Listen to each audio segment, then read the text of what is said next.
Stories with Brisco and Bradshaw special edition. I would be Bradshaw. That would be your Chickasaw native, your Chickasaw Hall of Famer, Oklahoma's favorite son, Mr. Gerald Brisco. And I was lucky by God's dear grace to be born in Texas. And I've got a fellow Texan and a Texas legend with me, and they don't get more legendary than this. He played with Willie since 1973. He's played with Johnny Cash. You want to get a Follow the Killer, you better get a pine box. He played with Jerry Lee Lewis.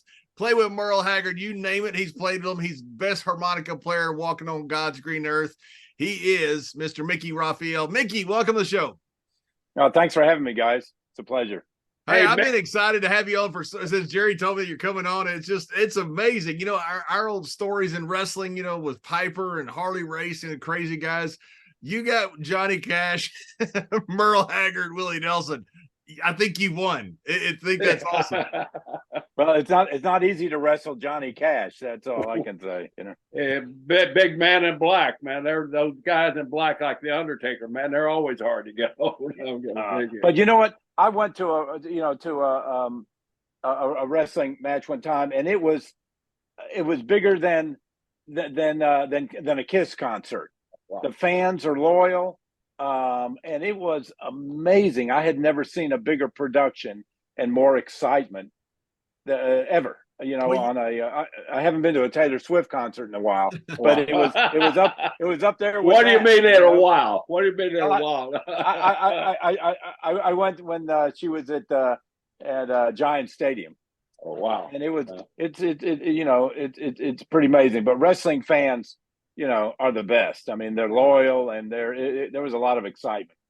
You know, we're going to talk a little bit about wrestling and a little bit, a couple of guys you'd befriended there. But before we do, you know, I and John left out all those great people that you played with. But I also saw where you were smoking in the boys' room with Motley Crue. I didn't realize that until I read that on your bio. Is that true? Oh, yeah. Yeah. I was in L.A., and they had asked, I think Vince Neil, who was the lead singer, was trying to get the solo, and the band really wasn't happy with his performance. I mean, he could play a little bit. So the producer called me up to come down and play that solo. Wow. Awesome. So that was a real treat, you know. And so you're a true Renaissance man. Now, well, tell us a little bit about that harmonica playing. And I'm going to brag a little bit. You and I have something in common with the harmonica. We both learned the same song the first time. Oh, Susanna. That was the only song I ever learned. And I kind of learned. I had an uncle that was a rodeo star. He rode on Jim Shoulders and what's the guy that makes the boots? Tony, help me out there. What's that guy? Lusky or where in Fort Worth? Down in San Antonio. Down in San Antonio. Tony Lama? Tommy Lama, or whatever the hell. Lama, Tony. But anyway, my Uncle Homer, he was a bronc-back rider. And he used to play a cowboy, you know, and play those harmonicas all the time. So I was kind of like, I wanted a harmonica. And he gives me one of them. And he said, you learn to play Old Susanna, and then you can have that thing. I worked, and after the only song I ever learned, and it was too damn hard to learn anything else. I threw the thing in my bag, and it's probably still in my bag somewhere around here. So we got something in common. But tell us a little bit about your upbringing, your harmonica playing days, and what influenced you in harmonica. That's such a unique instrument. Yeah, well, I grew up in Dallas, and you know, I wanted to be a musician. I loved music, but I was a terrible guitar player. I just didn't put the work into it. And a friend of my dad's played. He was an attorney, but he had a little band on the side where he played harmonica and washtub bass. And I was, 7, 8 years old, and I loved that harmonica. And he said, well, I'll give you one if you learn to play Oh, Susanna. And I did, and he gave me the harmonica. And then I moved on to the Old Gray Mare, which it's funny now when I meet a kid that wants to play, and I give them a harmonica, and I say, okay, learn Oh, Susanna. They go, what? Well, yeah, that was a song back in the 50s, man, for us, you know. Yeah. And I just, I just love the instrument. You can carry it with you all the time. Growing up in school in Dallas, I was not good in sports. So I would just kind of stay to myself and play the harmonica. And people, I don't remember this, but people said that during lunch break, I'd go out on the track and just walk the track playing my harmonica. And that's the way you learn. I'm all self-taught, so you just have to carry. And it's an instrument you can carry with you in your pocket, in your car, play along with the radio. So that's how you learn. You just get one and you just start playing it. You can teach yourself. But you wasn't trying to impress those ladies, were you? Those Texas ladies, huh? Well, that may have came later. I'm sure. And you weren't a country music fan, right? You were a blues guy, right? Well, yeah, folk and blues. I love the English bands. The Stones and the Beatles, and then Dylan and Neil Young.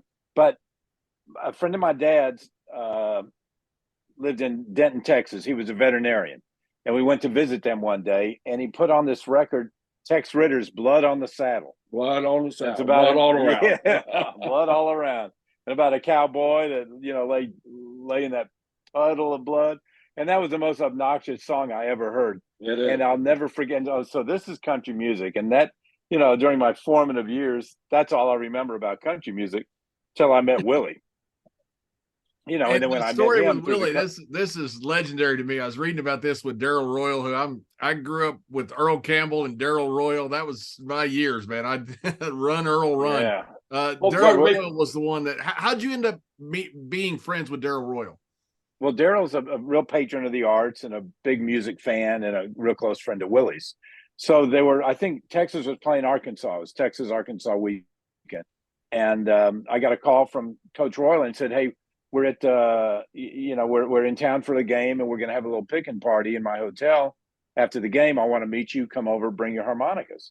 And I did. And Willie was there and Charlie Pride and about 30 other people in the room. Joe Jamail, who was the famous attorney that was a friend of Willie's and the coaches. And they just passed the guitar around and sang songs. And I had my harmonicas and I was trying to follow because I really didn't know these songs.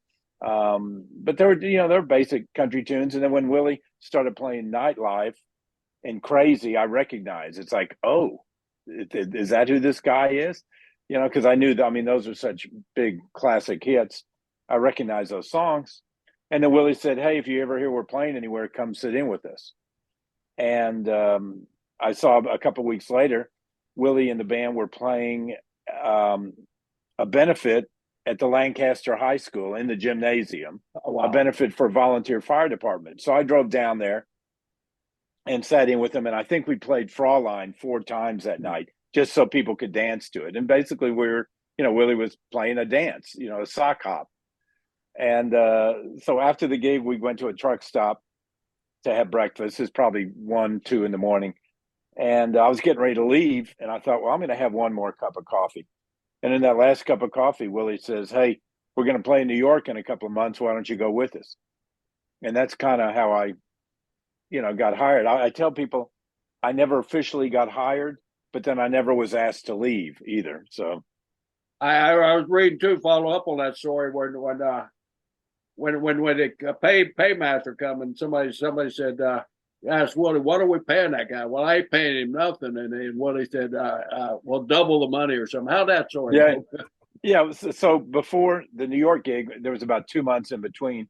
And Willie was playing around Texas, and I would just show up and sit in with him to kind of learn the songs, learn what was going on.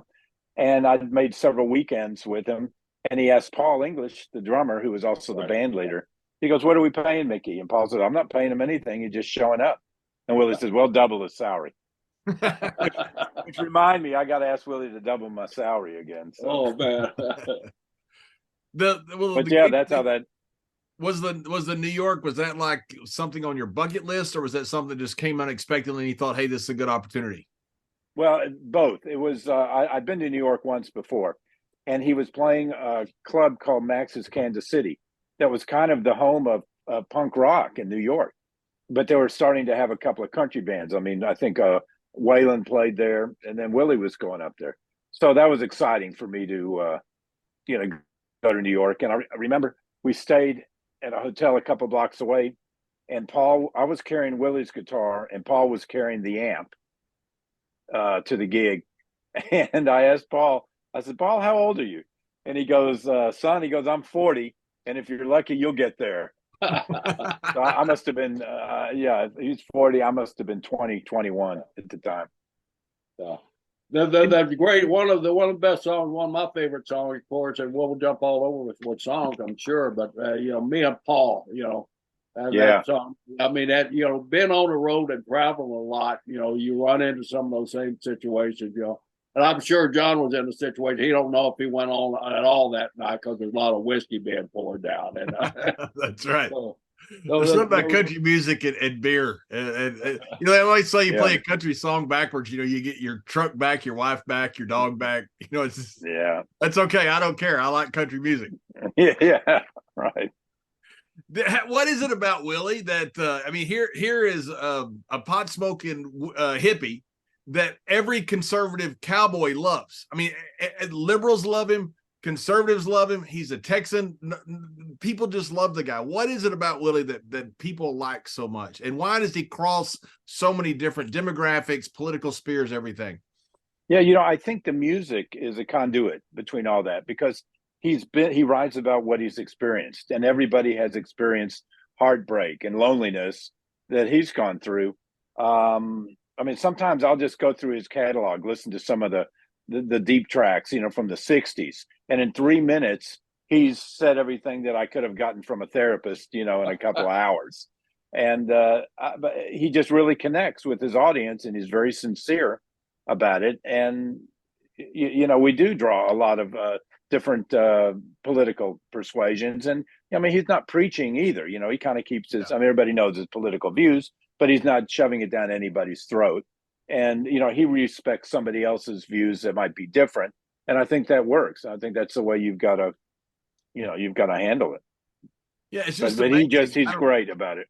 I don't know if it's longevity. I'm sure that's part of it, but he's as big a legend as there is in Texas. I mean, you got Nolan Ryan, Earl Campbell, Sam Houston, way back, forever long ago, and Willie Nelson. I mean, he's a Mount Rushmore of Texas. People that's our guy. Everybody loves Willie. It's got to be fun traveling. And he hadn't changed a bit. I mean, he's the same guy that, when I met him when he was 39 years old, he to me, he seems the same guy, and he looks the same to me.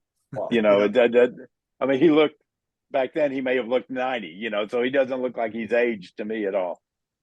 Well, yeah, Willie, it must have been a thrill, Willie. You've been on the road with, what year did you go? Was it 73 that you actually got on the road with Willie? And yeah, so it'd have been 50 years this year. 50 years. Wow. 50 years. Wow. That's amazing. The band has gone through several morphosis, unfortunately, because of death, with Paul. Paul was one of the guys that along with Pootie that I met that I, kind of became friends with going down the road when I'd want to see you guys. That he was the guy that me and Dusty and my brother Jack would always call, hey, can you hook us up in Lakeland or Tampa or West Palm or one of those towns like that? So Willie was always so grateful to meet us. It's like he knew you. I mean, that's his personality backstage and everything. He's just a friendly guy, right? Yeah, and he makes eye contact with you, and he's actually talking to you. So, and he does that when he performs a show. He's singing, he'll pick somebody out in the audience, or he really connects with the audience. So, and people have told me that they feel that he's singing directly to them. So when you started with Willie, of course he was just making his breakthrough. But old timers like me, I'm 77. I knew Willie back when I first started enjoying country music. My granddaddy took me to a Hank Williams Senior concert when I was like 3 years old, and I don't remember it, of course, verbatim, but I remember being there, and I remember some of the melodies and everything. But that's when I first started being a country music fan. Then later on with George and Merle and all those guys, and Willie, all those guys in the late '60s started really busting loose there. When you hooked up with Willie, that had to be a thrill. Man, I'm going on the road with Willie Nelson. Was it like that to you? I mean, wow, here I am with Willie Nelson, or was it just another musician that you were backing up? Well, it was kind of, I loved him as a great songwriter, but he wasn't that popular when I went. He was more popular as a songwriter, and we were still playing tiny little clubs, just starting to move from the country dance halls to the rock clubs and to getting a younger crowd. So but there were times where we wouldn't draw anybody, so he wasn't really very, had the huge popularity, but he had a loyal fan base. And maybe if it was 40 people that came that night, they knew every song, and they were going to be the next time we played, and little by little he would draw, get to a bigger audience. But he'd do the same thing. It wasn't like he was changing with the times. He just he did exactly what he wanted to do. He was very sincere about it. You said something really, really cool there. You were playing the little dance halls. A lot of people don't expect to remember those days, but it was kind of the same way in our business in professional wrestling. When I started, I was playing the little armories, I was playing the high schools, any place that you could get a 18-foot ring and wear a book in it and performing. And then all of a sudden you start feeling that momentum going. All of a sudden, man, you're in a bigger venue. Then you're at an outdoor venue. That step with Willie, you were with him during those steps there. That had to be just a great feeling for you personally too. Yeah, but you got to give the same show for those 30 people than you do for the 15,000. Because the audience knows. They know when you're faking it or phoning it in. And, I think that's a lot about the same with the wrestling. One of our things. Kid, if there's 10 people out in that audience, you give them the same match if there's 10,000. Yeah. You pick it up for those 10. So next time we come back, there'll be 20 people in the deal. So right. You guys have that same philosophy. Go out, no matter how many people are in that audience, you got to give them money's worth.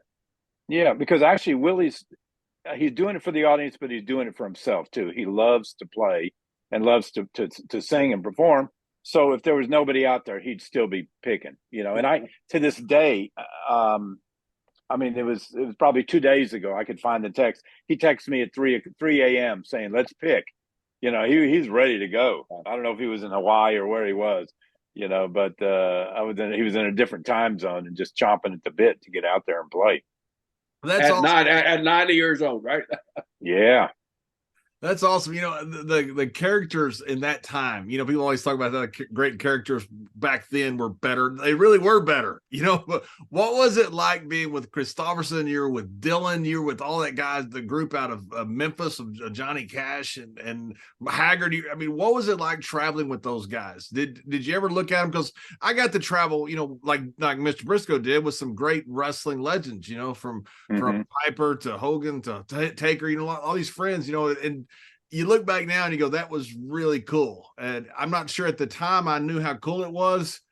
What were your thoughts then and what are your thoughts now traveling with those guys? Yeah, I knew they were cool, and I was a little intimidated, especially by Johnny Cash. I loved Waylon. Chris, I knew a little better, but then he was my favorite songwriter, my favorite lyricist. So just being around all these guys, I don't want to say it was intimidating, but I really, I knew who they were and I respected them. But Johnny Cash was bigger than life and was very, he went out of his way to make you feel comfortable when you were around him. So, I got invited. Go ahead, Mike. I was saying we were in Australia and Johnny said, June would like to have you come over to the hotel for dinner after the show tomorrow. And I was so nervous, because they would have dinner served, they'd have a chef and they'd cook dinner after the show. And I went up to the hotel room and we just sat and talked, and he's dropping his food in his lap like anybody else would. And it's just, he went out of his way to kind of disarm the Johnny Cash persona, and just to let me see that he was just a normal guy.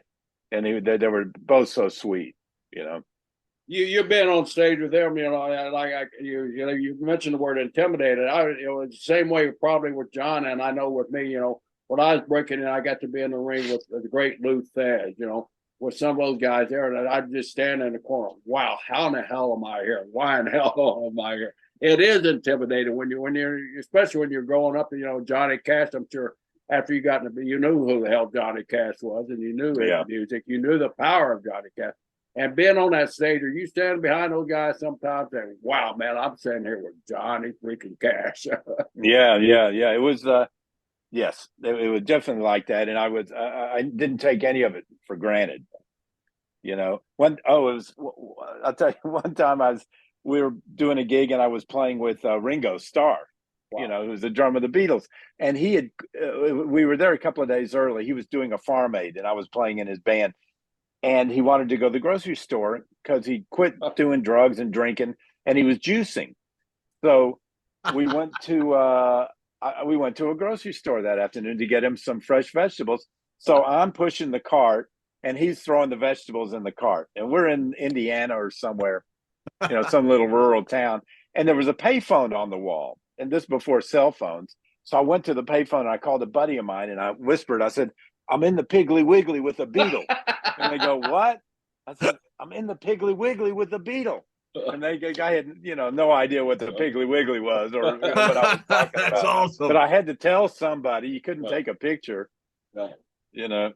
You know what's here, these great guys about that is, you know, sometimes you sit around and somebody wants to hear an old story or something. You tell a story about some wrestling legend, and you're dropping a name like Ringo Starr. Maybe not as famous as Ringo Starr, not anybody's famous as a Beatle, but you're telling a story, and people are looking at you like, that's unreal. It doesn't happen to most people to drop a story and you go, "Oh, I was with Ringo Starr in the Piggly Wiggly." Yeah, that's why I had to call and say that. You know, it's like, who can I call? I got to, you know, I'd have done the same thing. Hey, Yeah. you and I had something in common also. You got to work in the worst building in the world, the old Sportatorium in South Dallas on, was it 1100 Industrial, on the corner of Industrial Boulevard. Industrial. I remember that, but I don't remember that. But Katie's in Industrial. It was right in the middle of the hood. Yeah, that was my favorite place. That old 10 building, you know, Oh, just it's a awesome. quantity of a building. Yeah, that was great. You know, the last time we played, they sold so many tickets. The fire marshal basically shut it down. I mean, nobody could come in. And when we got there, it was a little late. Well, some reason we showed up late. And the fire marshal, he wouldn't let my girlfriend in. You know, only one band member, or you know, you've got to go right to the stage or right to the ring, really, because that was the stage. That's where we played, right in the middle of the ring. But it was just, you know, it was smoky and sweaty, and it was just out of a a movie from the 50s. It was such a great venue. That was always my favorite place. Yeah, because I mean, you'd get, yeah. I mean, it's just one of those places you'd play and you'd be soaking wet by the time you got off the stage. Oh, it was so hot in the summer. It was cold in the winter. It was just a rotten building, but the people were right on top of you. The way it was built, the people were just right on top of you. It was a fantastic atmosphere. Were you living around Dallas during the height of the Von Erich days when those kids were just so hot that they were like a Willie Nelson almost out there? Yeah, I think so. Now did they have a TV show? I mean, were they on local TV? They were KTVT, I believe, Channel 11. It was 9:30 or 10:30 on Saturday night. Yeah, Studio Wrestling, I think, is what they call it, exactly, or something like that. Yeah. So I was, I'd never been. It was probably, I can't remember if my dad maybe took me as a kid one time, but I just I appreciated what those guys did and went through, and to this day, I still think it's real. You know, if you're ever in the ring with John Layfield, it was real. Yeah. If you ever wrestled one of the Von Erich boys, you would think it was real too. Those guys were, oh my God. Yeah, I was telling, we're out on the road with a group called the Avett Brothers, and I was just telling one of the guys, Scott Avett, because he's a wrestling fan. I said, "You got to see this movie Beyond the Mat," which is, I don't know what you guys, if it's a legitimate documentary, but it had me in tears. Just, it was such a poignant. Do you know this movie? Yeah, you and I texted each other a couple of weeks back about it. It's a hard movie for me to watch. Yeah, because it shows some of the guys at their height, and then at their lowest, and then back up to normal, whatever. But it's behind the scenes, and if you ever thought it was fake, it ain't fake. It's the real deal. There's some real shit happening there. So yeah, and there's a lot of similarities between music and most people that travel and tour and wrestlers. Yeah, we were on the road 300 nights a year at our peak, back in the 80s and 90s. And you guys are the same. You guys are playing all the time on the road. Yeah, we did back then. But it was to see two adversaries and they're sitting at the catering, eating. It's like, wait, aren't they going to kill each other? I still didn't compute, I said, boy, they must be nice guys because they're going to just kill each other later. This is the last supper for one of them.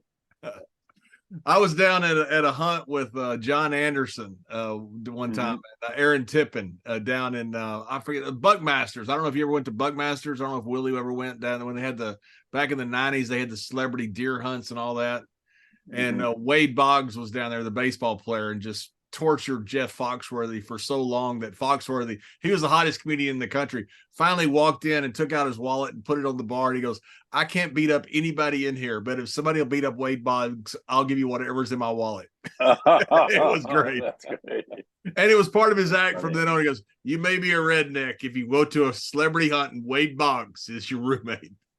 But it was great. There were the country singers. It's like it's very much a similar brotherhood as what we have. The traveling, the tours, the dates, and being a long way away from home and having a lot of crazy antics. Yeah, I mean, you get beat up just getting to the gig. Right? Yeah, the travel's just the travel. Yeah. Your travel had to evolve so much too, from when you first started with Willie and the old buses to everything. Then I guess later on the Lears and the Gulfstreams, all that. Yeah, how did that move along? Well, we're back to the buses now, no planes, because you can just get on the bus and go to sleep. And the weather doesn't affect your travel. Yeah, but the buses now are a hell of a lot nicer than they're not. I had dinner with Barry Weinberg last night, who was a trainer for the Yankees and the A's and St. Louis Cardinals. And he was saying that when he was in the minors, they'd take a bus, they'd play a game, and then ride a bus. I think it was from Shreveport to El Paso. And you had time to get drunk, get sober, and get drunk again. I made that tour. Yeah. I made it. We used to get on a train in Shreveport and go to Dallas, change trains, and then go all the way over to Wichita Falls, Texas on the damn train. And get off just in time to get your bag, go to the locker room, change into your gear, and go to the ring. And man, you were a worn out SOB by the time you made that trip. Yeah, it was. You probably relaxed when you fall to hit the mat. You're probably so relaxed because you're exhausted. It was the same with the flight down to Johannesburg. It was such a long flight. It was like 17 hours. You'd have a lot to drink. You'd pass out. You'd get a hungover. You'd sober up, and you still got 6 hours. And you're like, oh my god, that's crazy. I guess I better start drinking again. Oh man. We all have our favorite traveling partners. Did you have a partner that you enjoyed traveling with the most? That you had a lot in common with. I had to get along. We travel. It's a tight little group, and we travel all the time. So you got to get along with everybody, right? Yeah, with us. Now, I mean, after 50 years, I kind of try to find. Most of them have passed on, but still, we try to find a little quiet time to get away from everybody. In fact, I'm in the dressing room now, and I asked the guys. I said, "Hey, I need a little private time, just to have the dressing room to myself." So everybody kind of respects that, and But I mean, we were on stage in the middle of a show, and I was talking to B. Spears, our bass player. B's passed on now, but I was talking to B. I was talking to him in the middle of the set, and somebody asked me from the audience. They said, "Oh, we saw you and B talking. Were you discussing the song and the performance?" I said, "No." I leaned over to B. I leaned over to B and I said, "Hey, remind me, I got to rotate my tires when I get home." That's kind of like sometimes in the ring, you see two guys laying over and talk to each other. They're not asking, what's the next movie going to do? Hey, where are we going to dinner tonight? Yeah, right. Exactly. What's the difference between the guys? Because Chris Stapleton, by the way, the national anthem, just amazing that he sung. Stapleton, Vince Gill, a lot of the current guys you've worked with, and the legends from the 70s and 80s and even 60s with Johnny Cash and Merle Haggard and some of those guys. Well, is there any difference between them, the generations? No, I think it's a new breed. I mean, I think of the same thing. I mean, I think Chris is incredible. And, he's honoring the people that influenced him. Willie, Hank Williams, Johnny Cash, but with a younger, coming from definitely a younger place and putting his own spin on it. But lyrically, he's following the same footsteps is Willie and Rodney Crowell and and Christopherson, some of these great writers. So they're just carrying the torch. They're passing it on and putting their spin on it too. And these writers you mentioned, Chris Christopherson, of course. I mean, what a writer he. And you back to the word intimidating. Being someone around Chris who's so intelligent and it has so much talent in that, and to come up with the lyrics that he comes up. You ever sit in with him and just kind of watch the guy work on him? And how do you do this? Yeah, I just sit there and watch. It's like he's reading a novel to me or something like that, lyrically. And I do the same thing with his records. I'll listen to his records, and it's like reading a book, really. And what's brilliant about these guys is they can write a whole book in 3 minutes. Roger Miller was another one that could tell a whole story. Oh yeah. In a short amount of time, and it's simple. The production was different than it is today. You can count how many instruments are on the record, and it definitely had a particular sound that that I liked. And I like some of the new music too. But I really appreciate these guys, and I don't know, who's going to fill their shoes like that George Jones song goes. Yeah. Who have you performed with that you just look at and you think that guy's got so much talent? Because there's always, among the great stars, there's always somebody like Shawn Michaels to us, the Heartbreak Kid. He just had more talent than everybody else. He was our Jordan of the 90s, just better than everybody else. Who was that guy for you? Well, it probably Willie. Willie and Chris lyrically. In the songs they did. And as far as musician wise, probably Wynton Marsalis. Who played the trumpet player, who plays jazz and classical. Just his musical knowledge and brilliance. And I like guys that they keep it simple, that play. Oh, and Miles Davis was another one that we actually, our manager, Mark Rothbaum, managed Miles. So we had, we got to spend a little time with him. But it's like seeing Brando act or Steve McQueen or something. You've got Miles and Wynton and, again, Chris and Willie. Later on, when like the Highwaymen, the four goes out. When you get those guys together, they're all at a group there, and you're standing there, and you're playing along with them. You got to look and say, "Wow, that's Chris Hall, that's Waylon Jennings." And was Waylon really the ring general or the stage general that he was, the personality that he had?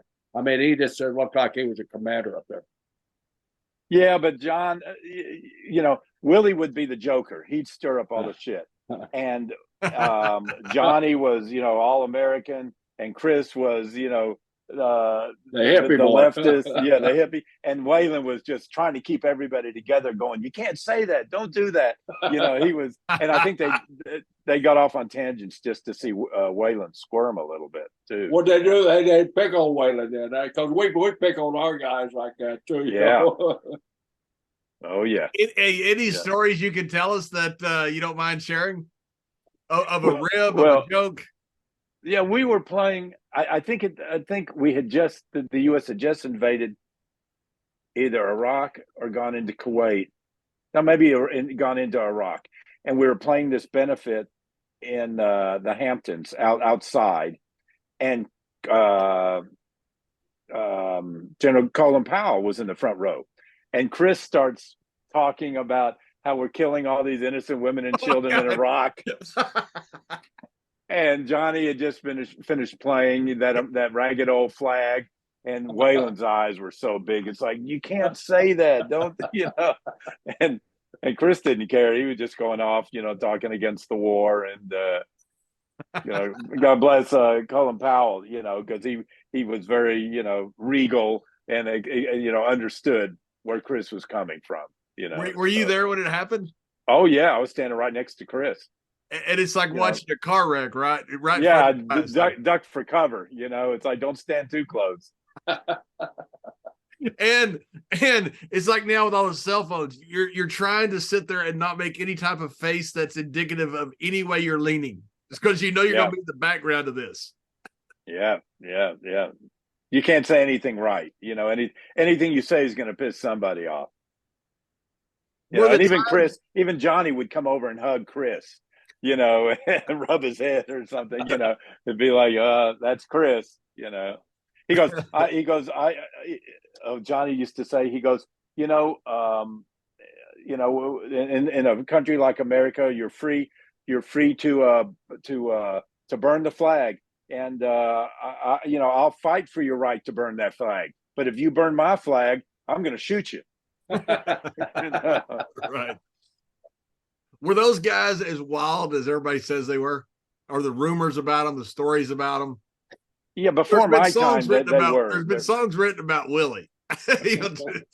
Toby Keith wrote the one, I'll never smoke weed with Willie again. Yeah, that's definitely true. I've seen people fall out of that bus. They want to get on the bus and smoke a joint with Willie. And we were in New York, and some cameraman or somebody was doing an interview, and the cameraman came up. And they told him beforehand, do not, whatever you do, smoke a joint with Willie. And the door opens, this big cloud of smoke comes out, and this guy falls out of the bus into the street. Yeah, well, I gotta ask you a story since we're talking about Willie and pot. Willie's the greatest thing that ever happened to Texas. I mean, there's nothing better than Willie Nelson, and that he makes Texas. But were you ever on any of those trips where a highway patrolman in Texas, that one guy that busted Willie in Texas for pot? Was you on the bus? No. What was that guy's mind anyway? Oh, yeah. It doesn't, I got friends that are cops, and it doesn't take great police work to bust Willie Nelson. Yeah. He got more pot in his beard than I smoked in my life. Yeah. I mean, I think when they came on, it was a border check, and they came on the bus looking for whomever. And when they opened up the bus, they could smell it. And it was Willie gone to sleep, and it was laying out. So it was kind of hard to not do anything. But Willie he was driving back from a poker game in Waco, I think, back to Austin, and he was high, so he pulled over on the side of the road to sleep, and left a joint in the ashtray. And I think when a sheriff or somebody drove by, then it was a new guy on the squad, drove by to check out the car. It was a Mercedes on the side of the road. He saw the roach in the ashtray, and he woke him up, and he busted Willie. But the sheriff of the county drove Willie home. Which was a 2-3 hour drive. Yeah. It's like when they always ask the seemingly rhetorical question: are you really going to treat them different? Yes, you are. Yeah, yes, you are. That's Willie Nelson. You're going to treat him different from everybody else. I mean, he's not selling drugs. Oh, good Lord, no. And he's his own personal stash. So yeah. But it was this guy that did bust him was new to the area, and probably thought, oh, great, I got the big fish. Right. I got Willie. And it's like, we could bust Willie any day. Why are you messing with that? That's right. And he goes to being the biggest hill in the damn country when he busts. Yeah. Another coach going, we work not to bust Willie. Yeah, exactly. Yeah. Oh, Willie, don't do that. Put that away. The cops walk by him like this, we don't want to see. Yeah. Mickey, as you're rolling along there, I'll probably have this wrong here, but I don't know if it was your first album, but Shotgun Willie is one of my all-time favorite Willie Nelson albums. The way the music just range along. And my greatest song is Red-Headed Stranger from Blue Rock, Montana. Rolled into town one day, and a prostitute shoots the babe, shoots Willie's wife, horse, and then the ending line is, you can't hang a man for killing a woman who's trying to steal his horse. Was you involved in that album there? For me, that's the greatest album. Yeah, that was the first album I played on, Red-Headed Stranger. That was the first. And Willie just shows up in the studio. He says, I got an idea for a song, for a record. So we booked a studio in Dallas, and he had all these notes on napkins and just torn up pieces of paper. And he's sitting there, and he's playing us the songs. We're hearing them for the first time, but they're recording. So that recording is so sparse because we didn't know the songs, and we're just kind of playing along with them or not, So that's it's just the band was sitting up in a semicircle, in the studio with the tape machine rolling. And it wasn't a full band either, was it? It was just you and a couple other guys? No, it was full band, but there weren't that many of us there. It was piano, Bobby on piano, his sister, Paul on drums, B on guitar. B on the bass, Jody Payne on guitar, and then Willie and me. So it was just the touring band. Wow, wow. That album was meant to be like a concept album, right? Like what would be operatic album or something? Yeah, It was called he called it a concept album. We didn't know what a concept album was. Yeah, hell no, I still don't. Yeah, all this it tells a story and all the songs tie together. So and the record company wasn't happy with it. They said, "Well, this is a good demo, but come make a real record." And Willie's deal at the time was they had to take what he recorded. Whatever he turned in was the creative control, as we call it in wrestling business. Right. Yeah.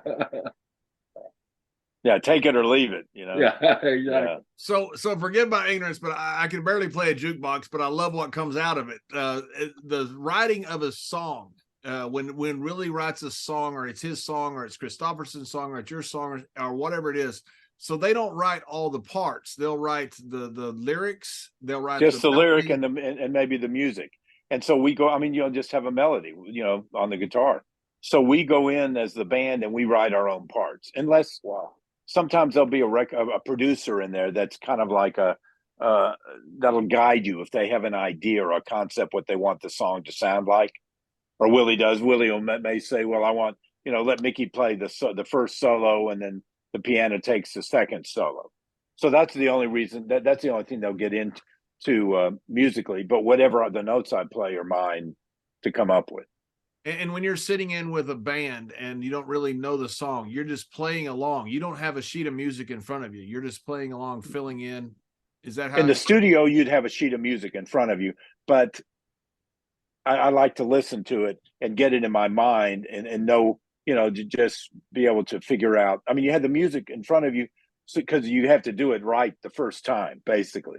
Right. But usually my best performance are my first couple of performances. You play it too many times, and you lose the feel. But the music is just kind of a roadmap for me.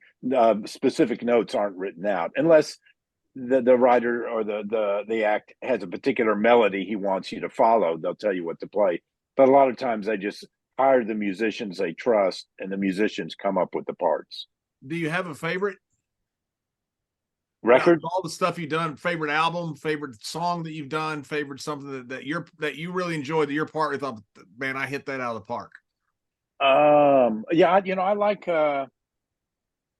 like this last record, Energy Follows Thought. And I didn't play a lot on it, or what I played is very subtle, but I think it fits the song, and it's really some beautiful stuff. Oh, also the Sinatra records, the two records we did, That's Life, and I forget the other one, the interpretation of the Sinatra songs. There's a beautiful song called In the Wee Small Hours that Sinatra sang, and then Willie covered it. And there's a really pretty harmonica solo on there. That's one of my favorites that I've done. That's pretty cool to be on a Willie cover album for Sinatra. Well, we played Sinatra's last gig. Really? Where was it at? In Palm Springs. It was a fundraiser, $100,000 a table, and we played 5 songs, and Frank played 5 songs, and it was his band was going, one down, 4 to go, because it was the end of the career with Frank. He was retiring after that. Wow. But that was pretty amazing to be sitting on the side of the stage and see him play. Remember what year it was? No, I don't. It was it was the 80s, I think.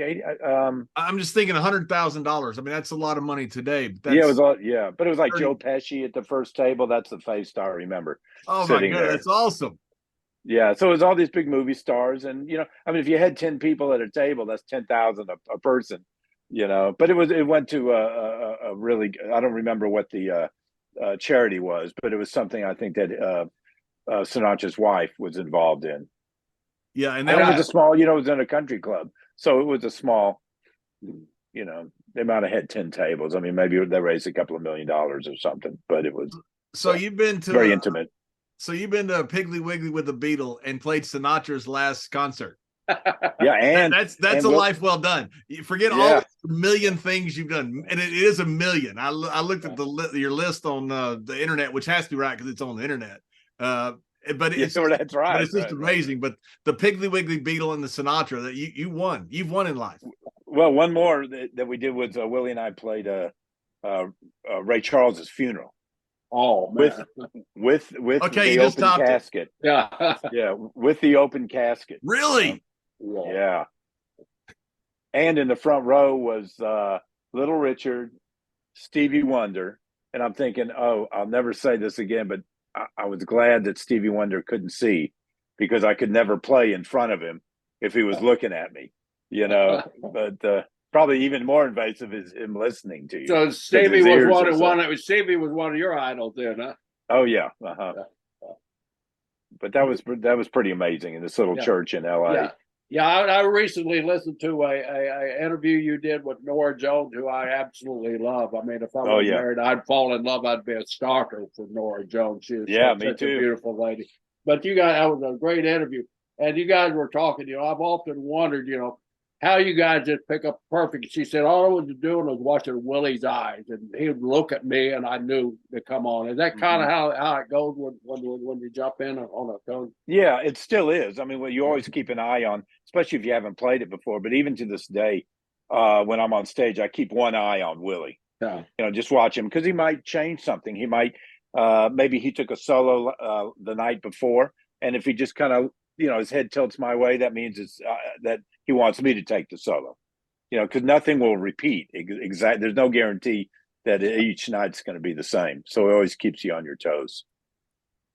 How long is Willie going to still tour? Is he still tour? I mean, this is just amazing to me. He's just the guy's actually immortal. I think Willie is immortal. Yeah, our tour manager just turned 40. And I said, John, what are you going to do when Willie retires? And then I thought, nah, you'll be dead by the time Willie retires. How long are you? Yeah, I'm doing as long as I can, as long as I'm fit. I mean, this is not really, it's not work. Traveling is work. It's still fun. It's great. And Willie will keep going until they throw dirt on him. Yeah, I've always thought that the travel's what sucks. When you get there and you get to perform in front of a crowd and all this, that's what's fun. That brings you back. But we'll be done. We finish in 1st of November, and we're done for 3 months. So, you remember what your longest tour was? I think back in the day we were doing maybe 10 weeks without stopping, without going home. Wow. Now it might be 2 weeks at the most, but there's a lot of days off. Like we're working 3 days in a row with 2 days off, and then one day, a day off, and then a couple of days in the row. So we give Willie a lot of time off right now. Good. I'm sure you get the same thing when people see you. They say, oh, "Remember that time in Detroit?" And you go, "No, I don't. I don't." And it's not that it's not drugs, it's not concussions. It's just you're performing every single night in a different city, and it's not that big a deal what city you're in. Really, it's not whether it's Detroit, Cleveland. All you want to do is perform in front of people. The city is kind of irrelevant, so you don't really keep up with the cities. But you got to have the same thing when people see you go, oh, I remember when you were in Chicago, and you're like, yeah, because I don't get to see the towns so much. Right, I mean, the big cities I know. We're in West Palm Beach right now. I saw the hotel, I saw the airport, I saw the venue. I didn't see town, so I really don't know what it looks like. But when I got to the venue, I didn't recognize it till I went to catering, and I thought, oh. I remember this place now. Yeah, that's just like us. We don't remember the town, but we remember where catering is in the building. Yeah. You can ask me or John right now, where's the catering in Saginaw, Michigan? We can tell you exactly where catering building is. Yeah. And I didn't even know I was asking the guys when we rolled in. I said, have we played this venue before? And nobody could remember it. Again, until we got to catering, and then we said, "Yep, we remember this place." Yeah. So how do you know the Nasty Boys? Because Jerry told me the Nasty Boys, and and at first, if anything is wrong, I apologize for the Nasty Boys. I love them, but I can understand that I might need an apology. It's going to take more than you to keep those apologies up. It's they would come around when we play in Florida. In fact, I wonder if they know we're here now. Yeah. Lock the door. I locked the door for sure. Yeah, we would play and they'd come around and again work the parking lot. And there was so much fun and just so Knobs was so funny. And they were always welcome. I guess they were friends with Pootie Locke, our Pootie was friends of all of us. I mean, Dusty and Pootie became really tight friends for a long time, and that's how my friendship kind of grew with Pootie also, and also my brothers there. And everywhere you guys were, we'd be backstage somewhere looking around, And I want to get to one story. One of my favorite fellow Okie, Leon Russell. I just read the book of Master of Space and Time. I don't know if you've seen that book yet. Yeah, no, I'm reading it now. Oh, it's a marvelous book. You're in the back of when he gets to that part of his career where you come in. That had to be a thrill too. I mean, what a genius he was, also, right? Yeah, and the biggest rock star in the world when I first met him. And he was. In fact, he took me to meet Ringo. I lived in L.A. and he was out there, and he called me up and said, you want to go hear some music tonight?" And he took me to meet. He drove all the way out to the Palisades, which was an hour from where he lived, in his pickup truck, his Chevy Silverado, and we drove back to the Roxy, and Paul Butterfield was playing with Gary Busey, and Ringo was with them, or it wasn't playing, but Ringo was there. So that's how I met Ringo and met Paul Butterfield, who was my harmonica mentor. And it was just, he was an Okie. I mean, he was just a good old country boy, where previously I thought this guy was the biggest rock star on the planet. And then I got to see, the fact that he drove all the way out to pick me up, just what a normal guy, he was. And I thought he'd be driving a Rolls Royce. He's in this pickup truck. I love that. Yeah. Did you ever play in the church out in Tulsa? I did. Yeah. Not with him. It was after he wasn't there and somebody else was was putting it together for him. So I recorded some in the church and then in his house too, which he had a studio in the basement. Yeah, Lake Grand out there. Yeah. Yeah. Yeah, he was always a hero of mine, like I said, growing up on Okie there. I first saw him the very first time I saw him over in I think in St. Peter, somewhere like that. He was touring with you guys at that time there. And unfortunately, he was in a condition where, he wasn't real cognizant of what was going on around him. Yeah, well, I think he was going through a pretty bad divorce, breakup or divorce. Yeah. So he came out on the road with us for a year, just played piano. And Willie would introduce him just as, on piano, Leon. Yeah, that's how it was. That's how it was that night. Yeah. So he was just part of the band for a whole year, which was pretty amazing. Because I would ride on his bus sometimes, and he would just tell me stories. And he was part of the Wrecking Crew. The studio gang in L.A. that played on all those great. Have you seen that documentary? Yeah, I watched. I just saw it again. I watched it last week. It's cool. I've never seen that movie. What was it about the body and the face, or about the poem, the life of the poem, or something like that? That they the documentary that's just about him. Because I think Willie's on there too. I think. Yeah. I get them kind of confused, but that's pretty interesting movie too. But I just love his music, and I went back and listened to some of the records he played on. Gary and the Playboys, and I guess some of the Sonny and Cher stuff. That's what's amazing. Sinatra. You go back. I mean, he played with everybody. I mean, everybody wanted to play with Leon during that time. Beach Boys. I mean, it Brian Wilson and him. I guess Brian got a lot of his talent from Leon. Yeah, it was amazing. I wish if I'd have been a little younger, I might have been involved with them musically, but maybe not. I mean, I can't. My time. I came at the right time for me anyway. So. What have you seen the progression of music? I mean, what is the change from, say, the great iconic guys of when you started in the 70s and 80s and the guys now across all genres that there is? Well, it was a little more organic, previous to when I came around. There would I think just with the progression of musical instruments too. and what computers can do, and really just opened up a lot in music and what musicians can do on a keyboard, scoring a whole orchestra. Just really made musicians their talent limitless if you had so a good theory background and a good composing background. So I think technology is really expanded people's musical horizons. I still appreciate a 4-piece band or something like that, and I hear the other parts that may not be present. But now with computers or with somebody that can score a whole orchestra, you can actually hear these are. What's that? A dog? Oh no, you can bring a dog in. We got well, I got 2 of them right here on my couch. Yeah, that's okay. Hi. He's working, right? Can't be petted. Okay, they're looking for bombs. Oh, okay.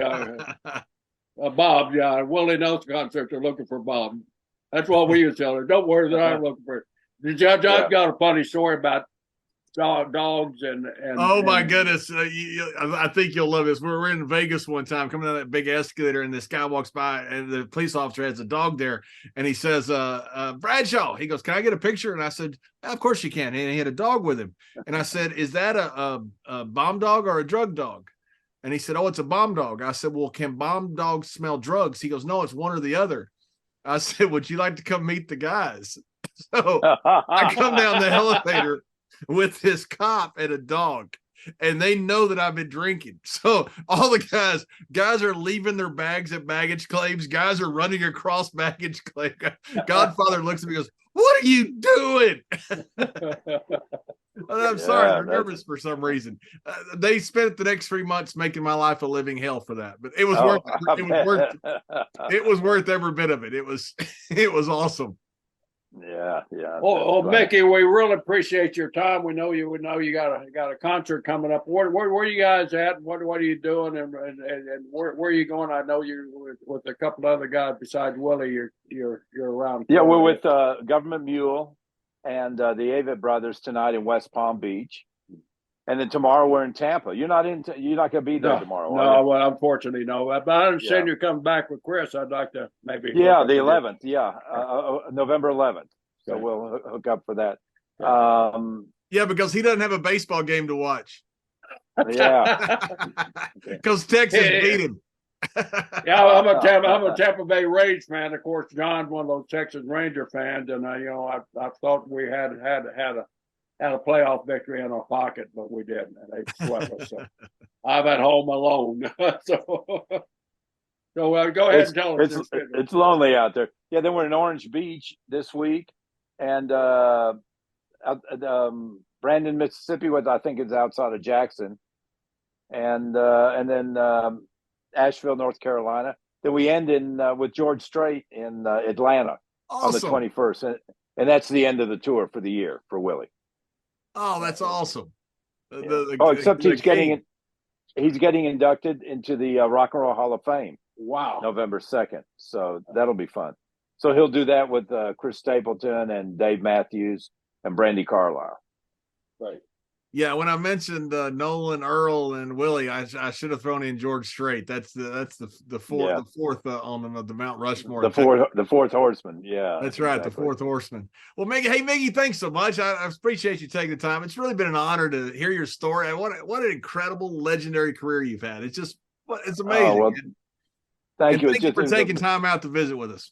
No, it's a privilege to talk to you guys. And if we ever come to Tyler or anywhere, let me know if we're in your neck of the woods too. I got to tell you, he don't live in Tyler. His mom lived there. He got out of Texas as soon as he could and went to Baltimore, Maryland, or Bethesda, Maryland. Up there where I'm going to move back. Where you are now? So I'm in right by Tyler right now in Athens, but I did move to Bethesda, Maryland, which I'm hoping now to come back to the great state. So we play up there too. I mean, we play in Baltimore. We were just with Chris in Baltimore not long ago. Oh, I'd love to come out for that. That'd be a lot of fun.